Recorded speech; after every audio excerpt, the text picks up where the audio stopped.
Magdaraos ng misa ngayong hapon sa bahay ni Congresswoman Gloria Macapagal Arroyo sa Quezon City.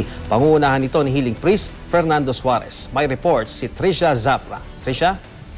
Iyan, alas 3 nga raw ngayong hapon nakatakdang magdaos ng misa sa bahay ni Congresswoman Arroyo sa La Vista sa Quezon City. Pangungunahan nito ni Healing Priest Father Fernando Suarez na dati nang iniimbitahan ng pamilya Arroyo para sa kanilang mga misa.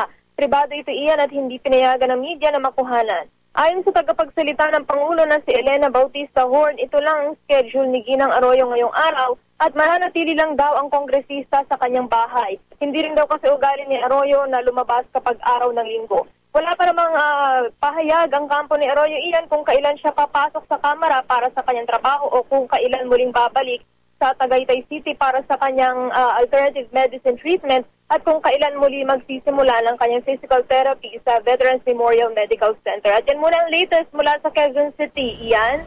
Maraming salamat sa iyo, Trisha Zafra.